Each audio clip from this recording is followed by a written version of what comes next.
Good afternoon students. तो last class में nucleic acid start किया था, जिसमें बेसिकली आपको तीन चीज़ें बताई गई थी। पहली चीज़ थी पेंटोस शर्करा पाई जाती है, दूसरी बात थी नाइट्रोजनी क्षारक होते हैं, एंड थर्ड एंड लास्ट जो था फास्फोरिक ग्रुप देखो फास्फेट ग्रुप बोल दो या फिर फास्फोरिक अम्ल बोल दीजिए, है ना। इन तीनों ग्रुप से मिलकर के, तीनों चीज़ों से मिलकर के क्या बनता है, न्यूक्लिक अम्ल बनता है।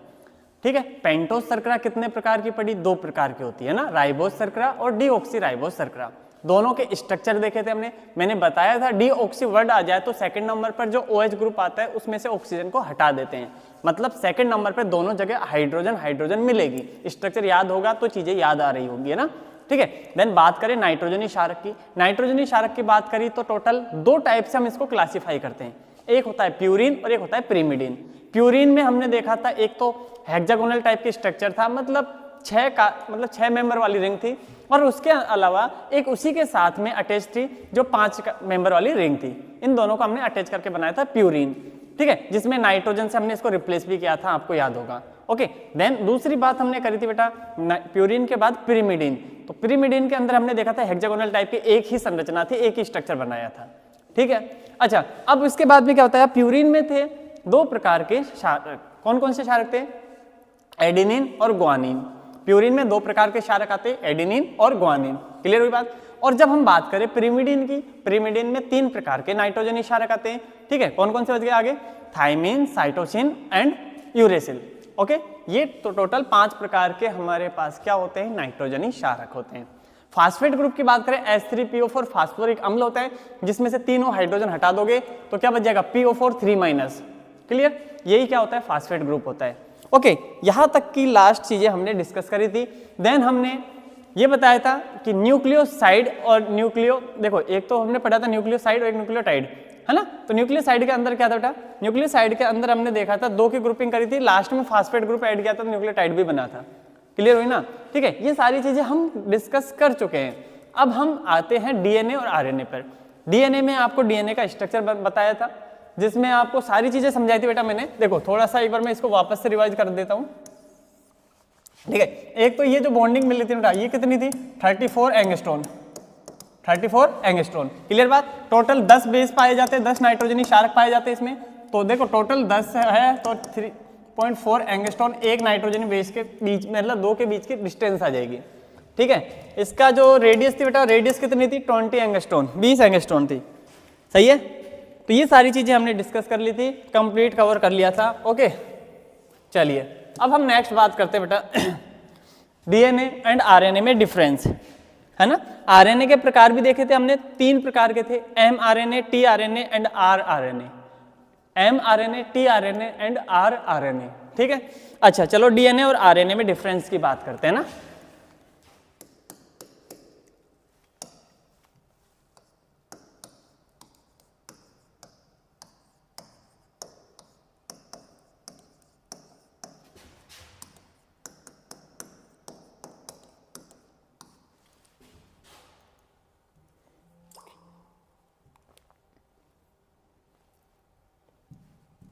हाँ बेटा, difference between DNA and RNA.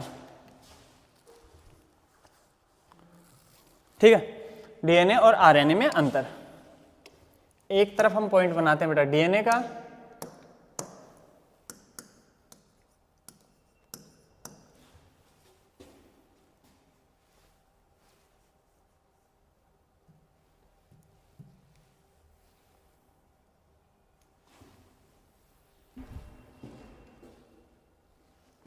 और एक तरफ बनाते हैं आरएनए का। ठीक, चलिए फर्स्ट पॉइंट डिस्कस करते हैं ना डीएनए में। देखो बेटा, डीएनए और आरएनए की बात करेंगे तो सबसे पहले इसमें जो शर्करा पाई जाती है उसके अकॉर्डिंग फर्स्ट फॉर्म में हम इसके बेटा जो नेम है ना, फुल फॉर्म को देख लेते हैं ना, डीऑक्सी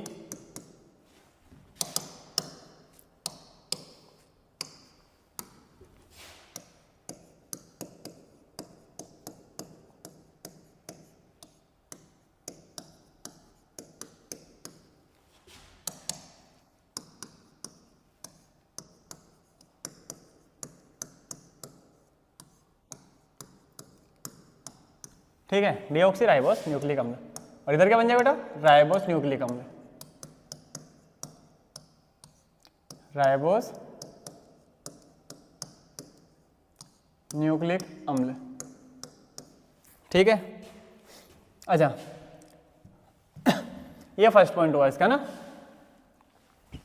ठीक है बेटा, सेकंड पॉइंट की बात करें तो इसमें जो शर्करा पाई जाती है वो शर्करा का डिफरेंस देख लेते हैं। नाम के अकॉर्डिंग पता है, डीऑक्सी राइबोस शर्करा।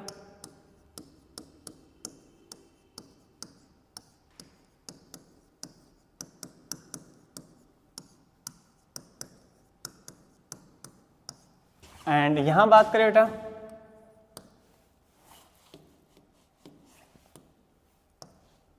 राइबोस शर्करा ना, जो शर्करा होगी वो कौन सी होगी,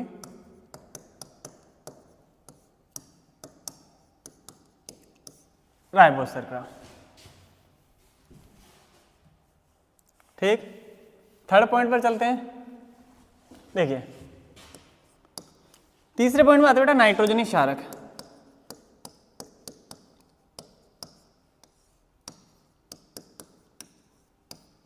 है ना, तो कौन कौन से हैं, एडेनिन, ग्वानिन, थायमिन और साइटोसिन। ठीक है, एडेनिन, ग्वानिन, थायमिन और साइटोसिन। और यहां बात करें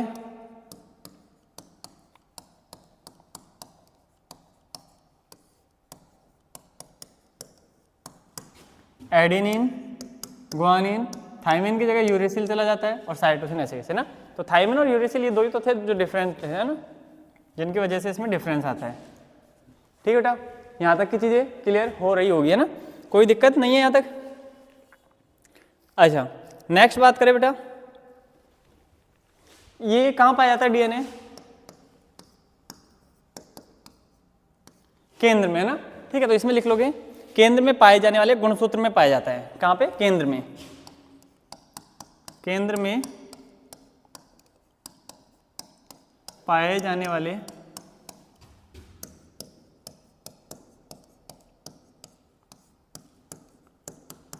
गुणसूत्र में पाया जाता है।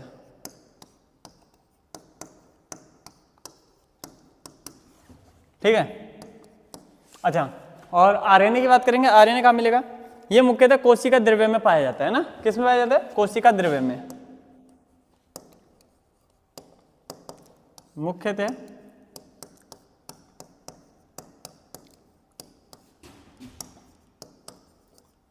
कोशिका द्रव्य में पाया जाता है।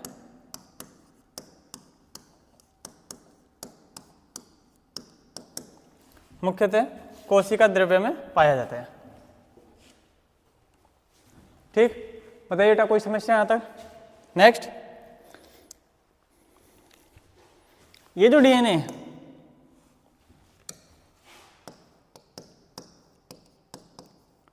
आनुवांशिक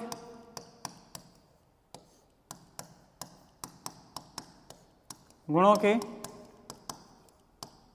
स्थानांतरण में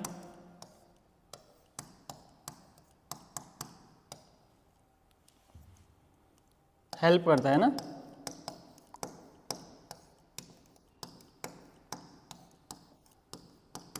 जबकि यहां बात करें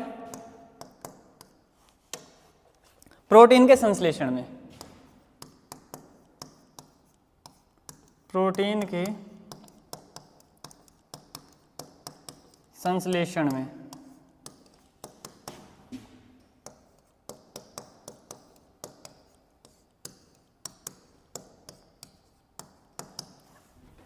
ठीक है भाई, कोई समस्या यहाँ तक सही चल रहा है सब, है ना। एंड लास्ट में डीएनए जो होता है बेटा ज्यादा स्टेबल होता है।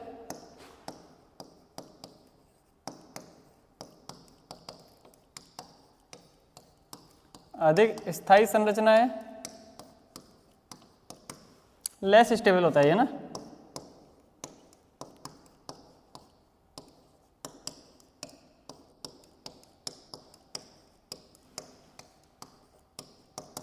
कम स्थायी संरचना है।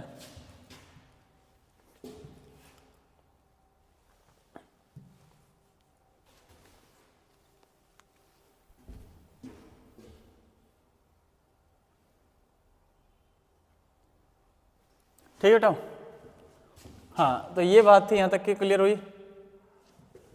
कोई समस्या नहीं होनी चाहिए, ठीक है ना? तो ये डीएनए एंड आरएनए में डिफरेंस है बेटा, देख लो। उम्मीद है समझ में आ गई होगी चीज़ें ना। अगेन मैं रिपीट कर देता हूँ, इंपॉर्टेंट है बेटा, ध्यान से सुन लेना ना, ठीक। देखो क्या क्या चीज़ है बेटा, सबसे पहली बात हम बात करें बेटा यहाँ डीएनए और आरएनए की, ठीक। डीएनए और आरएनए, अच्छा कोई बात नहीं, दिखेगा नहीं है ना, ठीक। कलर चेंज है ना, एक तो बेटा डीएनए, ओके है ना, और दूसरा क्या बेटा आरएनए। हाँ, इन दोनों में देखो सबसे पहली बात डीऑक्सीराइबोस शर्करा। अच्छा देखो, इसमें पहली चीज तो आ जाती है इसकी फुल फॉर्म को लेकर के ना, डीएनए की बात करोगे डीऑक्सीराइबोस न्यूक्लिक एसिड इसका फुल फॉर्म होगी, और जब आरएनए की बात करेंगे तो इसमें राइबोस न्यूक्लिक अम्ल हो जाएगी, ठीक है। तो ये फर्स्ट जो डिफरेंस हुआ इसमें वो हुआ इसके फुल फॉर्म को लेकर के। सेकंड जो बात करेंगे बेटा, सेकंड जो डिफरेंस आता है वो आता है इसमें पाई जाने वाली शर्करा के आधार पर, ठीक है। कौन सी शुगर इसमें ऐड है उसके अकॉर्डिंग हम इसमें डिफरेंशिएट कर सकते हैं। जैसे डीएनए की बात करें तो डीऑक्सीराइबोस शर्करा होती है, हमने बात करी थी शर्करा होती है दो टाइप की है, तो दोनों टाइप को हम ये डिस्कस करें ना, ठीक है। तो जब बात करेंगे डीएनए के अंदर इसमें डीऑक्सीराइबोस शर्करा मिलेगी, आरएनए की बात करेंगे इसमें राइबोस शर्करा मिलेगी ना, ठीक है। थर्ड पॉइंट में बात करें नाइट्रोजनी क्षारक की। नाइट्रोजनी क्षारक में क्या होता है, एडेनिन, ग्वानिन, थाइमिन और साइटोसिन, फुल फॉर्म लिख सकते हो आप इसकी है ना, adenine, guanine, thymine and cytosine, clear हुई। इसके बाद में हम बात करें आरएनए के अंदर, आरएनए में जो नाइट्रोजन क्षारक होते हैं वो कौन से होते हैं, adenine, guanine, uracil and cytosine. मतलब क्या है बेटा, थाइमिन को यूरेसिल रिप्लेस कर देता है, थाइमिन केवल डीएनए में मिलता है, यूरेसिल केवल आरएनए में मिलता है, क्लियर हुई बातें, सही है, ओके। नेक्स्ट, केंद्र में पाए जाने वाला गुणसूत्र में पाया जाता है ना, मतलब गुणसूत्रों के साथ में रहता है जो केंद्र में पाए जाते हैं, मुख्य रूप से डीएनए की बात करें। आरएनए की बात करोगे तो कोशिका द्रव्य के अंदर मिलता है ना, ठीक है, मुख्य रूप से बता रहे बेटा, कुछ आरएनए ऐसे भी होते हैं जो सेंटर में पाए जाते हैं, केंद्र में ना, ठीक। एंड इसके बाद अगला पॉइंट आता है आनुवंशिक गुणों के स्थानांतरण में कौन योगदान देता है, डीएनए। एंड सेकंड बात करें उधर प्रोटीन के संश्लेषण में, डीएनए ज्यादा स्टेबल होता है, आरएनए कम स्टेबल होता है ना, ये इसके डिफरेंस हुए। आई होप चीजें क्लियर हुई होगी, ओके, नोट डाउन कीजिए, फिर आगे देखते हैं हम है ना।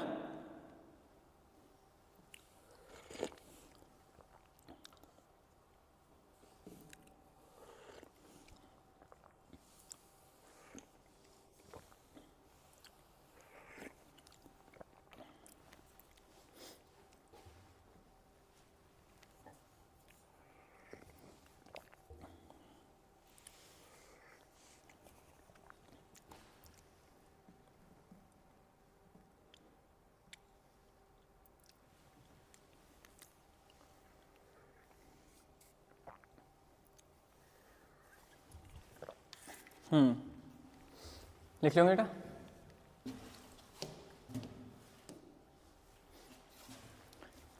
ओके। अब इसके बाद में हम चलते हैं, ये हुआ difference DNA between DNA and RNA ना। देन बात करते हैं हम न्यूक्लिक अम्लों के जैविक कार्य, न्यूक्लिक अम्लों के जैविक कार्य, हेडिंग डालेंगे ना।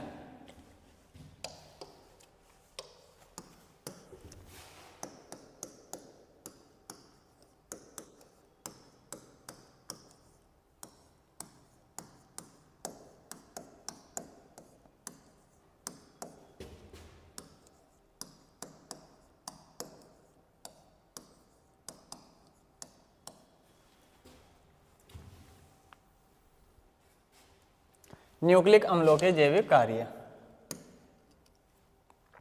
ओके। देखो बेटा, फर्स्ट पॉइंट पढ़े इसमें रिप्लिकेशन है ना, प्रतिकृति जिसको हम बोल देते हैं, ठीक है। तो फर्स्ट हेडिंग डालो इसमें प्रतिकृति, प्रतिकृति रेप्लिकेशन है ना,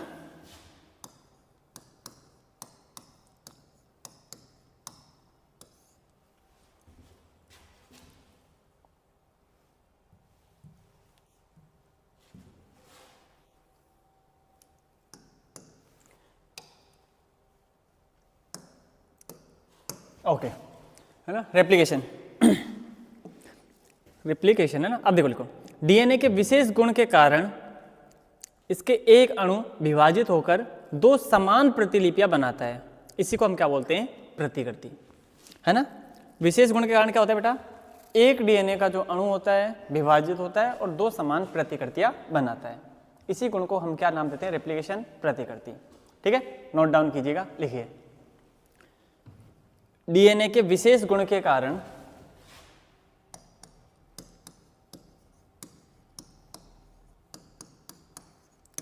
डीएनए के विशेष गुण के कारण क्या करता है? ये विभाजित होता है और 2 कॉपियां बनाता है ना। इसका एक अणु विभाजित होकर 2 समान प्रतिकृतियां बनाता है ना। इसका एक अणु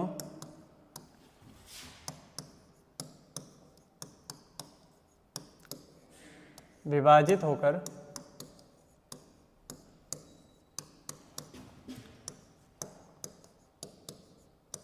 2 समान प्रतिलिपि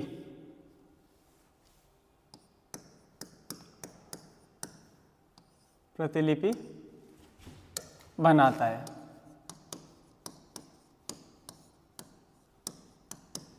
जिसे क्या नाम देते हैं बेटा हम? रेप्लिकेशन प्रतिकृति कहते हैं।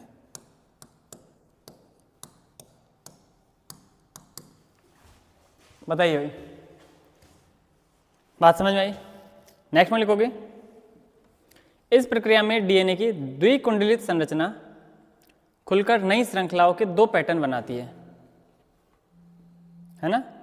क्या बताया? इस प्रक्रिया में डीएनए की द्विकुंडलित संरचना खुलकर नई श्रृंखलाओं के 2 पैटर्न बनाती है।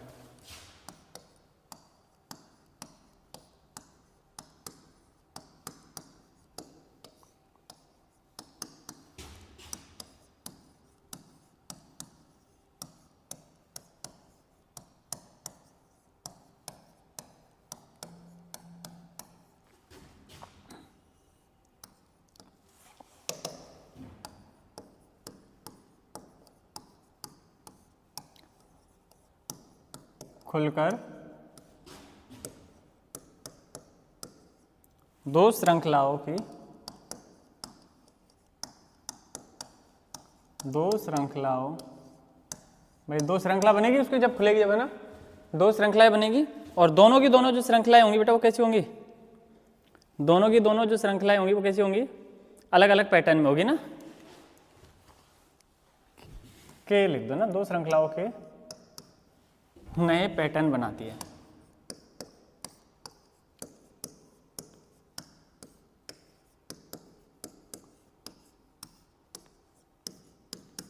नए पैटर्न बनाती है, ठीक है, जिसे संतति डीएनए कहते हैं। जिसे क्या कहते हैं भाई?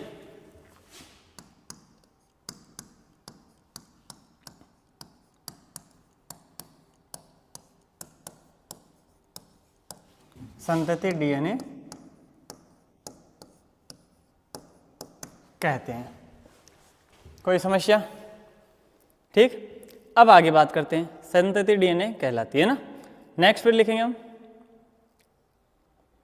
फिर प्रत्येक स्टैंड पर उचित न्यूक्लियोटाइड जुड़ते हैं और समरूप संतति द्विकुंडलित बन जाती है। प्रत्येक स्टैंड पर उचित न्यूक्लियोटाइड जुड़ते हैं।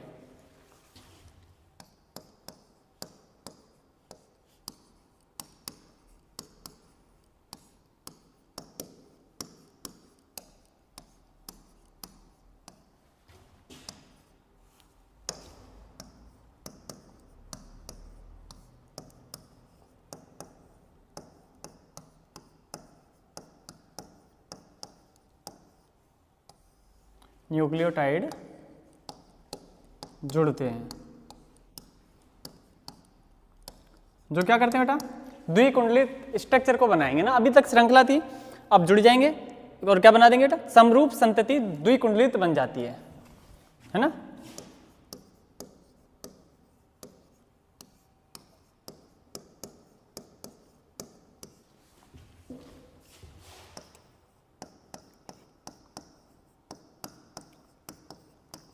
द्विकुंडलित बनाते हैं।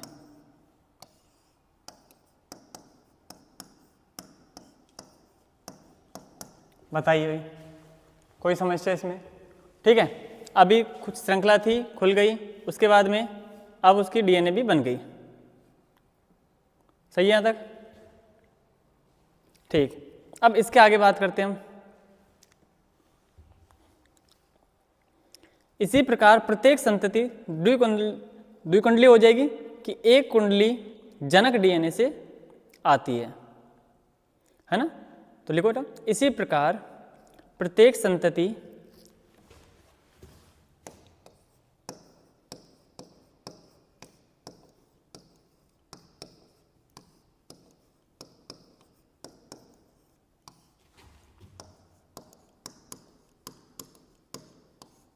प्रत्येक जो भी हमारे पास में संतति वाली होगी द्विकुंडलिनी की, है ना, द्विकुंडलित वाली, द्विकुंडलिनी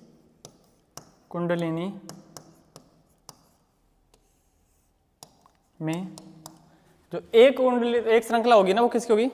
एक कुंडली जनक डीएनए से आती है। एक कुंडली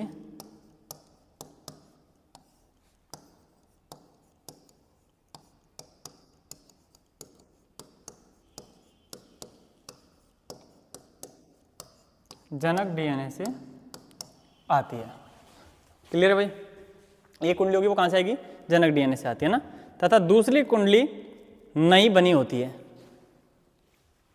ना। तथा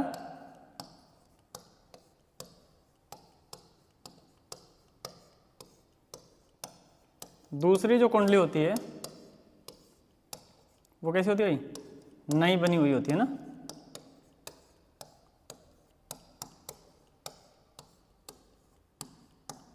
नई बनी हुई होती है, ठीक है, जिन्हें क्रम से जनक स्ट्रैंड और संतति स्ट्रैंड कहते हैं ना। अच्छा, एक को जनक और एक को जो जनक से आएगी वो जनक स्ट्रैंड,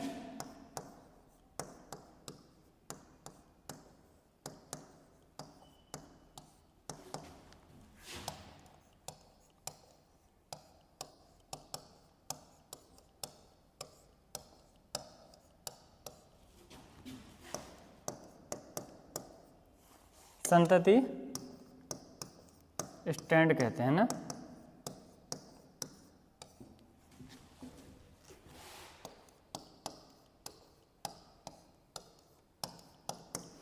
एक जनक से और एक जो नई बनी वो संतति वाली हो जाएगी ना। ठीक है, तो ये बात तो हुई प्रतिकृति वाली, रिप्लिकेशन वाली, है ना। ठीक है, अब सेकंड पॉइंट देखते हैं इसका। तो सेकंड पॉइंट में लिखोगे आप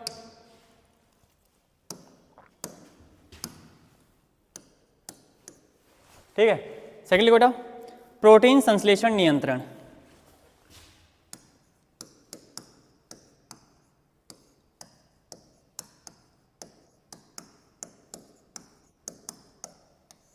संश्लेषण नियंत्रण,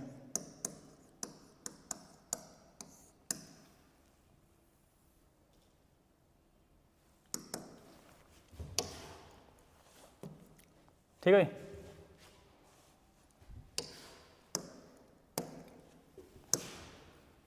ओके, इसमें आप लिखोगे कोशिकाओं में प्रोटीन संश्लेषण विभिन्न आरएनए अणुओं के द्वारा होता है। कोशिकाओं में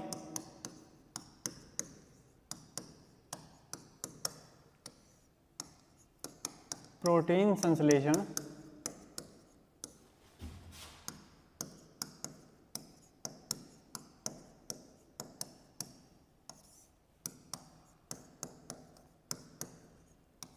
विभिन्न आरएनए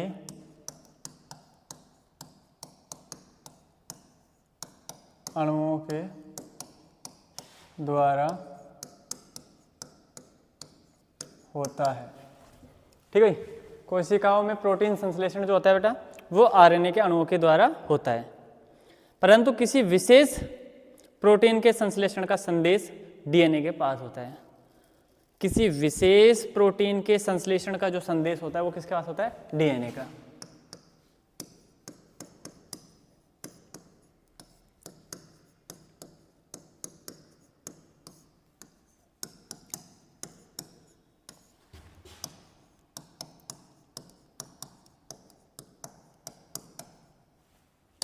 संश्लेषण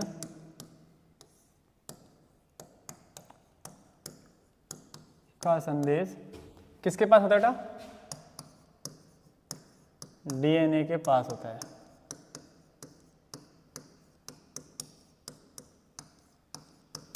डीएनए के पास में होता है, सही है। अतः प्रोटीन संश्लेषण पर डीएनए का नियंत्रण होता है, इसलिए हम कह सकते हैं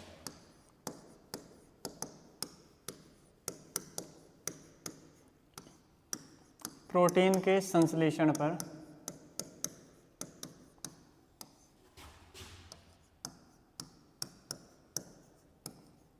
डीएनए का कंट्रोल रहता है भैया ना, डीएनए का नियंत्रण रहता है।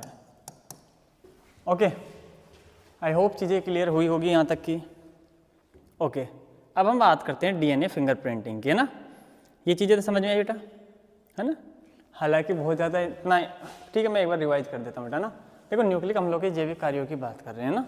न्यूक्लिक अम्लों के जैविक कार्यों में आपको दो याद रखने, एक तो बेटा प्रतिकृति वाला और दूसरा याद रखना बेटा प्रोटीन संश्लेषण का। प्रतिकृति जो होती है बेटा, इसमें क्या होता है, डीएनए के विशेष गुण होता है। इसके लिए वजह से क्या होता है, ये एक अणु होता है वो दो भागों में विभाजित हो जाता है ना, ठीक है। दो अणु भागों में विभाजित होकर के समान भागों में प्रतिलिपि, एक फोटोकॉपी बनाता है, ठीक है। प्रतिकृति उसको बोल रहे हैं हम, क्लियर बात। अब इस प्रक्रिया में क्या होता है, डीएनए की जो कुंडली संरचना होती है ना, वो खुल जाती है ना। और खुलने से क्या होती है, दो श्रृंखलाओं के नए पैटर्न बनाती है। दो श्रृंखलाएं वो अलग अलग हो जाएगी ना, दो पैटर्न बनाएगी जिसे संतति डीएनए कहते हैं। वो होगी संतति डीएनए। फिर प्रत्येक स्टैंड पर उचित न्यूक्लियोटाइड जुड़ते हैं। अब क्या होता है, डीएनए बन गई, जो खुली संरचना बनी उस पर न्यूक्लियोटाइड आकर के जुड़ेंगे और समरूप संतति को द्विकुंडलित करते हैं। मतलब जो श्रृंखला है वो वापस से द्विकुंडलित होंगी, है ना, ठीक है। अब इसी प्रकार प्रत्येक संतति द्विकुंडलिन में एक कुंडली जो होती है वो जनक डीएनए से आती है और दूसरी जो आएगी वो कहाँ से आएगी, नई बनेगी, नई को फॉर्मेशन होगा, जिन्हें क्रमशः जनक स्टैंड जो डीएनए से आई, जनक डीएनए से आई, और जो संतति मतलब नई बनी थी वो कौन सी है, संतति स्टैंड वाली कहलाती है, ठीक। प्रोटीन संश्लेषण की बात करें, प्रोटीन संश्लेषण मुख्य रूप से आरएनए के द्वारा होता है, लेकिन जो विशेष संदेश होते हैं ना उसके लिए, प्रोटीन संश्लेषण के लिए, वो डीएनए के पास होते हैं। इसलिए हम कह सकते हैं डीएनए का कंट्रोल रहता है उस पर। ओके, तो ये चीजें आपको इसमें बताई गई है। अब नेक्स्ट हेडिंग डालते हैं डीएनए फिंगरप्रिंटिंग। डीएनए फिंगरप्रिंटिंग,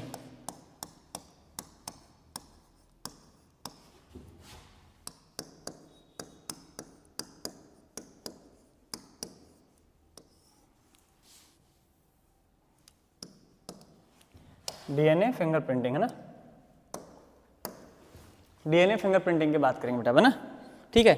प्रत्येक व्यक्ति का एक निश्चित डीएनए पैटर्न होता है जो किसी भी अन्य व्यक्ति के साथ में मैच नहीं होता, मतलब उनसे अलग होता है, ठीक है। डीएनए अणु में क्षार के विशिष्ट अनुक्रम के कारण होता है। और ये किसकी वजह से होता है, डीएनए के अंदर जो क्षार होते हैं ना वो अपना एक विशिष्ट प्रॉपर नेचर रखते हैं भाई, उसके अकॉर्डिंग पैटर्न रहता है क्षारक का। जैसे जो भी पर्सन है उसका अपने एक डीएनए के अंदर जो क्षारक होंगे उसका एक विशिष्ट पैटर्न होगा, और उस पैटर्न के अकॉर्डिंग हम चेक करते हैं भाई ये पैटर्न किससे मैच हो रहा है, और हम समझ जाते हैं ये डीएनए उसी का डीएनए, ठीक है। डीएनए में क्या होता है, डीएनए फिंगरप्रिंटिंग का मतलब क्या बेटा, एग्जैक्टली क्या है, डीएनए मैच करा के फिर हम पहचान कर लेते हैं कि एग्जैक्टली यहाँ किसका योगदान रहा होगा ना, ठीक है। अब हर काम में आता है काम ये जगह, जैसे मान लो कोई चोरी वगैरह हो जाती है तो उसमें भी कोई सबूत वगैरह मिलते हैं तो उनसे यही चेक किया जाता है कि उसके डीएनए किससे मैच हो रहे हैं। बाकी और भी बहुत सारी चीज़ें हैं ना, ठीक।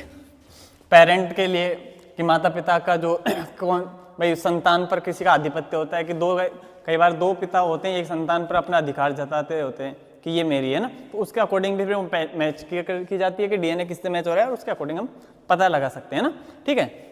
अच्छा अब इसमें देखो आप पॉइंट वाइज लिखते रहो ना, ठीक है। तो लिखिएगा बेटा, सबसे पहले लिखो प्रत्येक व्यक्ति का एक निश्चित डीएनए पैटर्न होता है।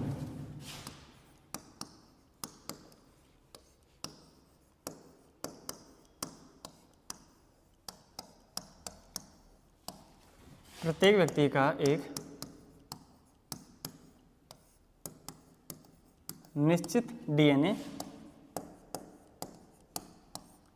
पैटर्न होता है जो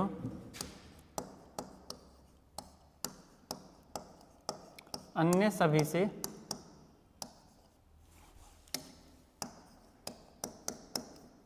पूर्णतः भिन्नता रखता है ना। ऐसा नहीं कि किसी से मैच होता है, भिन्नता रखता है। ऐसा क्यों होता है? ऐसा डीएनए में जो नाइट्रोजनी क्षारक होते हैं, नाइट्रोजनी क्षारक के स्पेशल अरेंजमेंट है ना, विशिष्ट क्रम के कारण होता है।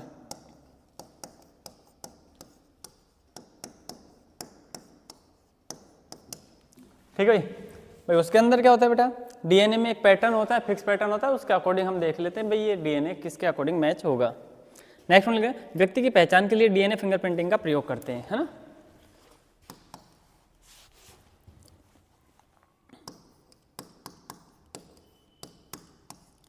क्षारकों के क्रम के आधार पर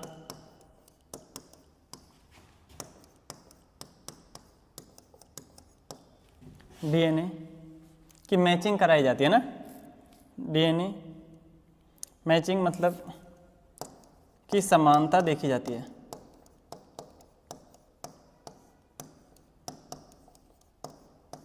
देखी जाती है, जिसे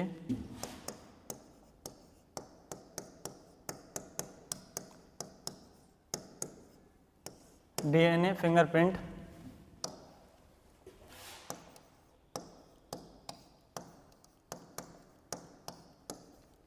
कहा जाता है। व्यक्ति की पहचान के लिए ना, किसी व्यक्ति की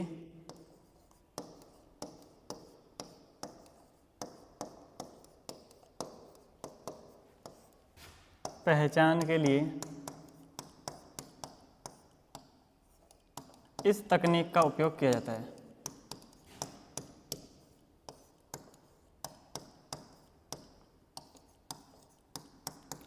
इस तकनीक का उपयोग किया जाता है। ठीक है भाई, इस तकनीक का यूज कहाँ किया जाता है? किसी भी व्यक्ति की पहचान करने के लिए काम में आ जाती है ना। किसी व्यक्ति के डीएनए पैटर्न से संबंधित सूचना डीएनए फिंगरप्रिंट कहलाता है तथा तकनीक डीएनए फिंगरप्रिंटिंग कहलाती है। ओके भाई, क्या करें बेटा, जो मैचिंग करा रहे हैं उसको तो डीएनए फिंगरप्रिंट कहते हैं ना, और इस तकनीक को इसी में मेंशन कर देते ना,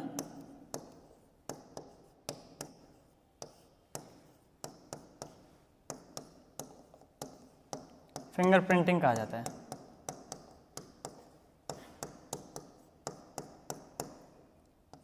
प्रिंटिंग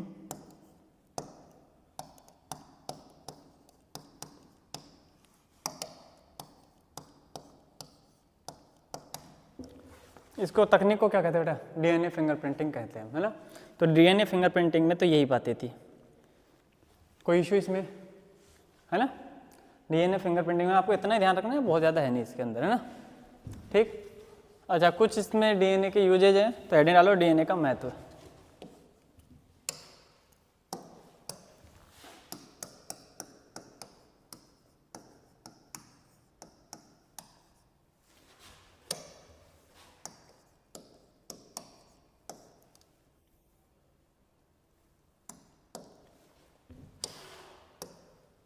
ठीक है, हटाओ डीएनए का महत्व। क्या क्या इंपॉर्टेंस है डीएनए की, है ना। 2-3 छोटे छोटे पॉइंट्स हैं, बाकी और कुछ नहीं है। चैप्टर ऑलमोस्ट कंप्लीट हो चुका है ना। ठीक है, फाइनल करते हैं बेटा इसको ना। लिखिए इसमें, डीएनए आनुवंशिक वाहक की तरह कार्य करता है। बहुत बेसिक सी बातें सब जानते होंगे ना।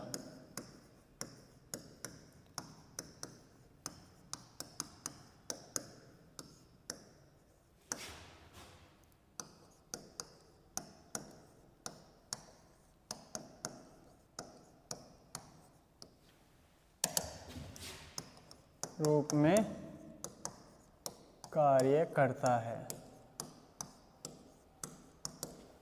सही बात है ना। सेकंड पॉइंट लिखोगे, जीवों की पीढ़ी दर पीढ़ी नियंत्रण करता है, एक पीढ़ी से दूसरी पीढ़ी, है ना।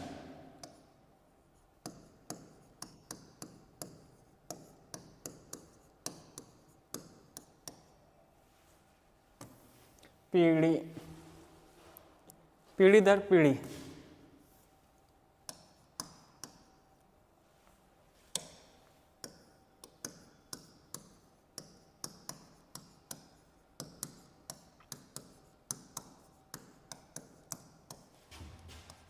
नियंत्रण करता है। And third and last point लिखो इसमें, यह आनुवंशिकता की इकाई होती है, सबको पता है ना।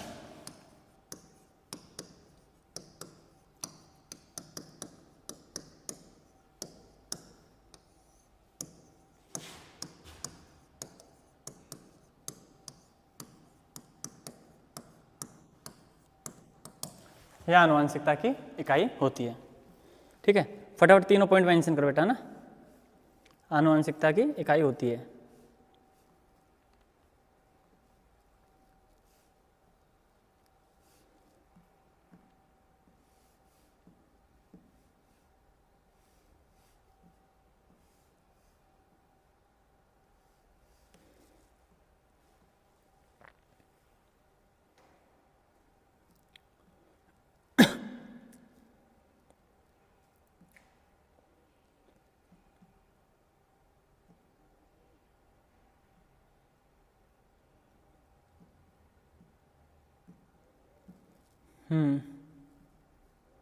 ओके, तो चैप्टर बेटा कंप्लीट हो चुका है। अपन ने इसमें सारी चीज़ें डिस्कस कर ली है ना। ठीक, यहाँ तक की ये चीज़ें थी। उम्मीद है सारी चीज़ें समझ में आई होगी, है ना। मैं वापस से रिपीट कर देता हूँ बेटा, इनको थोड़ा सा आपको समझने में हेल्प करेगा ना। ठीक, एक तो बेटा ये एग्जाम के लिए इम्पोर्टेंट है, ध्यान से कर लेना है इसको। ओके, डीएनए और आरएनए में डिफरेंस है ना। मैं फिर से वापस याद दिला देता हूँ, एक बार रिपीट कर लेना, दिमाग में बिठा लेना, एग्जाम में आएगा एज इट इज छाप के आ जाना, 2 नंबर पक्का है। ठीक, सुनो, डीएनए और आरएनए में फर्स्ट पॉइंट में उसके नेम लिख देना, डीऑक्सी राइबोस न्यूक्लिक अम्ल, और इधर लिख दो बेटा राइबोस न्यूक्लिक अम्ल, है ना। डैश मत समझ जाना इसको, ये न्यूक्लिक ही है। सेकंड पॉइंट में शर्करा के बारे में लिख देना, इसमें डीऑक्सी राइबोस शर्करा होती है, इसमें राइबोस शर्करा होती है। कुछ स्टूडेंट के माइंड्स में क्वेश्चन आता है कि सर हम इन शर्कराओं के स्ट्रक्चर बना सकते हो क्या? बेटा नंबर पर डिपेंड करता है। अगर क्वेश्चन ऑलरेडी 1 नंबर का है तो क्या करोगे, स्ट्रक्चर बना के इतने पॉइंट्स लिख दोगे, सफिशिएंट है। बट आपको भाई स्ट्रक्चर बनाने में बहुत ज़्यादा समय लगेगा नहीं, आपको याद है, आप प्रॉपर बना सकते हो, कोई इशू नहीं है ना। इसमें राइबोस डीऑक्सी राइबोस शर्करा होती है, इसमें राइबोस शर्करा होती है। तीसरी बात, नाइट्रोजनी क्षारक को लेके AGTC, adenine, guanine, thymine and cytosine. Thymine की जगह यूरेसिल आ जाएगा, मतलब AGUC, एडेनिन, ग्वानिन और यूरेसिल एंड साइटोसिन। मतलब 3 क्षारक एक जैसे रहते हैं, 1 क्षारक डिफरेंस होता है ना, इसमें थाइमिन और इसमें यूरेसिल। जो डीएनए होता है बेटा ये गुणसूत्र के अंदर, यानी केंद्र के अंदर जो गुणसूत्र पाए जाते हैं उनमें मिलते हैं। जबकि आरएनए की बात करेंगे, ये मुख्यतः कोशिका द्रव्य के अंदर मिलते हैं। ठीक है, डीएनए की बात करेंगे बेटा, ये आनुवंशिक गुणों में जो स्थानांतरण होता है ना, ठीक है, ट्रांसफर, उसमें काम करता है, और ये प्रोटीन के संश्लेषण में करता है। ठीक है, नेक्स्ट बात करें, डीएनए का जो मॉलिक्यूल होता है ज़्यादा स्टेबल होता है, आरएनए का मॉलिक्यूल कम स्टेबल है ना। ठीक, नेक्स्ट बात आती है बेटा न्यूक्लिक अम्लों के जैविक कार्यों की। न्यूक्लिक अम्लों के जैविक कार्य, न्यूक्लिक अम्लों के जब जैविक कार्यों की बात की जाती है तो देखो, डीएनए के विशेष गुण के कारण इसका एक अणु विभाजित होकर के 2 समान प्रतिलिपि बनाता है। डीएनए का एक अणु है, विभाजित होगा, 2 अलग अलग कॉपी बनाएगा, प्रतिलिपि। उसमें क्या होता है, उसको ही प्रतिलिपि कहते हैं। इस प्रक्रिया में डीएनए की डीकुंडलित संरचना जो होती है ना, कुंडली के रूप में, वो खुल जाती है। एक श्रृंखला अलग, दूसरी श्रृंखला अलग। डीकुंडलित संरचना खुल करके 2 श्रृंखलाओं के नए पैटर्न बनाती है, जिनको हम संतति डीएनए कह रहे हैं, जिसको हम क्या कह रहे हैं बेटा, संतति डीएनए कहते हैं। ठीक, नेक्स्ट बात करें, फिर प्रत्येक स्टैंड पर उचित न्यूक्लियोटाइड उसमें जुड़ते हैं, जो भी उसके अकॉर्डिंग सेटिस्फाई करेगा उसका ना, तो न्यूक्लियोटाइड जुड़ेगा और उसको फिर कुंडलित बनाएगा। वापस से खुली थी संरचना, जिसको क्या कहा था हमने, संतति डीएनए। संतति डीएनए पे क्या होगा, न्यूक्लियोटाइड जाके जुड़ेंगे एंड वो उसको वापस कुंडलित बना देंगे। ठीक है, प्रत्येक संतति द्विकुंडलिनी जो हुई, इसके अंदर 2 कुंडलियाँ होंगी।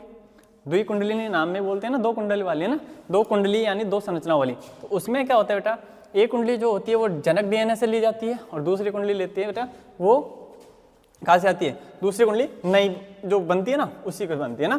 ठीक है, जो जनक डीएनए से आती है उसको जनक स्टैंड, और जो संतति से आती है उसे संतति स्टैंड, इस नाम से हम उसको बोलते हैं। संतति से आती का मतलब क्या बेटा, जो नई बनी है ना, कहीं ऐसा नहीं हो संतति से वापस आएगी, नहीं आएगी ना। ठीक है, जो नई बनी है ना उसको कह रहे हैं हम संतति स्टैंड। ठीक है, ओके। हाँ, नेक्स्ट बात करें प्रोटीन संश्लेषण और ये डीएनए फिंगरप्रिंटिंग, दोनों के बारे में बात कर लेना। सेकंड पॉइंट आता है प्रोटीन संश्लेषण का नियंत्रण। एग्जैक्टली क्या होता है, प्रोटीन संश्लेषण का काम आरएनए का होता है, लेकिन उस पर कंट्रोल कौन रखता है, डीएनए रखता है ना। ठीक है, क्योंकि क्या होता है उसी के अंदर प्रोटीन के विसंश्लेषण का जो संदेश होता है ना वो डीएनए के अंदर छुपा होता है। इसलिए हम क्या कहते हैं प्रोटीन संश्लेषण का जो नियंत्रण करता है कौन करता है बेटा, डीएनए करेगा। ठीक है, डीएनए फिंगरप्रिंटिंग में क्या होता है, पर्सनल जो डीएनए होता है बेटा उसमें क्या होता है सबके डीएनए के अंदर जो नाइट्रोजनी क्षारक होते हैं ना, आपको बताया था एक कुंडली में टोटल 10 क्षारक पाए जाते हैं। ठीक है, 10-10 की ग्रुपिंग होगी हर एक कुंडली के अंदर। तो क्या होता है इन क्षारकों का एक निश्चित पैटर्न होता है, फिक्स पैटर्न होता है। अब वो सबका अलग अलग है, किसी में कैसा किसी में कैसा, तो उस पैटर्न के अकॉर्डिंग उसको देखा जाता है और उसके अकॉर्डिंग उसकी पहचान की जाती है ये डीएनए किससे मैच कर रहा है, और इसी तकनीक को हम डीएनए फिंगरप्रिंट कहते हैं। ठीक है, मैचिंग करना डीएनए फिंगरप्रिंट, और इस तकनीक को बोलते हैं डीएनए फिंगरप्रिंटिंग।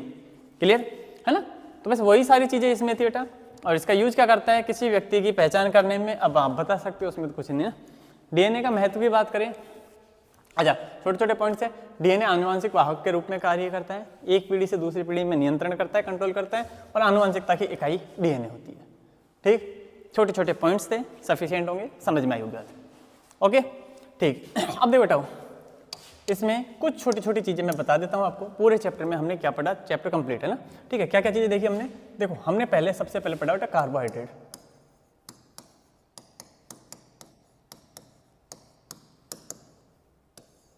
ठीक है, कार्बोहाइड्रेट में फिर हमने देखा था मोनोसेकेराइड,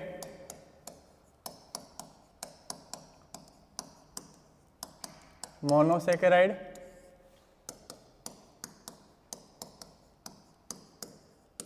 डाइसेकेराइड, हालांकि ओलिगोसेकेराइड में हमने पढ़ा था लेकिन अभी मैं केवल इंपॉर्टेंट बात कर रहा हूं ना, एंड पॉलीसेकेराइड।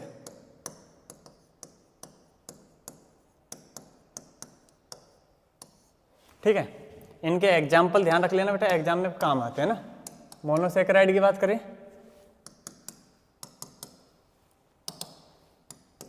है ना, तो मोनोसेकेराइड में एग्जाम्पल क्या थे, ग्लूकोज, फ्रैक्टोज, गैलेक्टोज।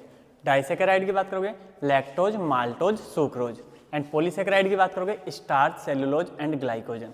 ये बात हुई थी कार्बोहाइड्रेट की, सबके स्ट्रक्चर देखे थे, सारी चीजें हमने डिस्कस करी थी है ना। ठीक है, फिर सेकंड पॉइंट आए है ना, तो सेकंड बात करें बेटा हमने प्रोटीन की। प्रोटीन का जो हाइड्रोलिसिस होता है इससे बनता है alpha amino acid, alpha amino अम्ल। तो अल्फा अमीनो अम्ल का स्ट्रक्चर देखा हमने। ठीक है, प्रोटीन के देखे टाइप्स, प्रोटीन के टाइप्स अलग अलग तरीके से देखा। अमीनो अम्ल के टाइप देखे थे, 20 होते हैं, 2 भागों में बांट देते हैं, आवश्यक, अनावश्यक वगैरह वगैरह ना। ठीक है, ट्रिक बताई थी आवश्यक के लिए BIP होल में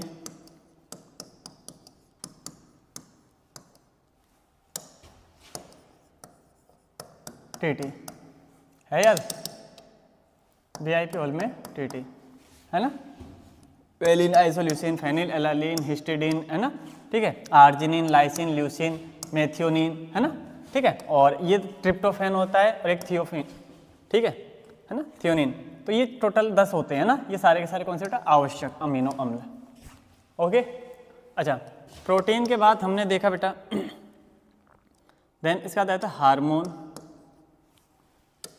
प्रोटीन के बाद हमने पढ़ा बेटा हार्मोन, फिर हमने देखा एंजाइम्स, उसके बाद हमने देखा विटामिन,